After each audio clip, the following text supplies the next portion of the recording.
ये हमारे सदग्रंथों में भी, क्योंकि परमात्मा कबीर जी ने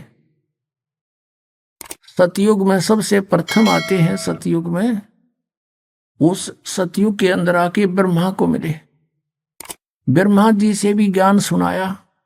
ब्रह्मा जी ने बहुत अच्छी तरह ज्ञान को समझा, प्रथम मंत्र भी ग्रहण किया, उनको केवल एक मंत्र दिया, ओम मंत्र, क्योंकि वेद पढ़ा करता दूसरा वो सुने नहीं। और फिर ने सोचा था परमात्मा ने, ये थोड़ी बहुत मेरी बात को सुहावेंगे तो फिर सतनाम दूंगा इनको, फिर ये ले चलूंगा सबको उल्टा। और फिर ये शिव जी के पास गए, शिव को परमात्मा ने मंत्र दिया, उसको ज्ञान सुना उन्होंने। फिर विष्णु जी के पास गए, वहां भी उन्होंने ज्ञान सुनाया, वो भी अच्छी आत्मा थी सभी, और सुना अच्छी तरह कि कोई महापुरुष है। फिर उसके बाद परमात्मा ने सोचा फिर कभी जाऊंगा, अगर इनकी रुचि होगी तो सही नाम दूंगा भी, तो उनको दूसरे मंत्र देकर आया परमात्मा। पीछे से काल निरंजन ने सोचा कि तेरे पुत्र गए, ये चले गए तो सारे जीव वापस हो जाएंगे, तभी उन्हें अंदर से प्रेरणा कर दी है, सारे मोट दबा दिया कि ये झूठा है, कपटी है, इसके पास कोई ज्ञान नहीं है, वेद सत्य है, तुम इन्हीं को मानो मत मानो। दूसरी बार परमात्मा गए तो उन्होंने अरुचि दिखाई तीनों ने, तो जान गए भगवान परमात्मा कि काल आ गया इनकी बुद्धि में, अब इनकी बुद्धि में काल आ गया, अब ये नहीं मानेंगे। अब वो परमात्मा से सुना हुआ ज्ञान और कुछ अपना अनुभव ब्रह्मा जी ने फिर अन्य को सुनाना शुरू किया।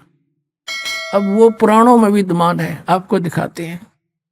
अब यदि हम कबीर सागर से ही आपको संतुष्ट करते तो कोई नहीं मानता, नो के छोड़ इन बातों में, ये तो वैसे तुक्के मारे। और अब पुराणों में विद्यमान है तो बुद्धिमान समाज ने, अब पुराणों में विद्यमान है सारा ज्ञान, अब बुद्धिमान हिंदू समाज के बच्चे सारे शिक्षित हो गए, अब इनको यू स्वीकार करना पड़ा। सचमुच जो पुराणों में लिखा, और 600 वर्ष पहले भगवान बता गए, वो जो का तो आज पुराणों में लिखा, जिसको ये अशिक्षित कहते थे। और परमात्मा वैसे तो वो तो अंतर्यामी है, सब भाषाओं को जानते हैं, जानबूझकर मालिक अक्सर ज्ञानहीन रहे कि कोई नू ना सोचा कबीर जी ने ये पढ़ ली होंगी, कुरान पुराण वेद पुराण पढ़ लिए होंगे। और अब इससे हम भगवान पहचान सकते हैं कि परमात्मा जिसको अज्ञानी कहते वो महाज्ञानी, सब वेदों और गीता और पुराणों को जानकार थे, वो तो परमात्मा थे। और ये संस्कृत के ज्ञाता महामंडलेश्वर विद्वान कहाँ थे, न कख भी ना पता हमारे सिलेबस का।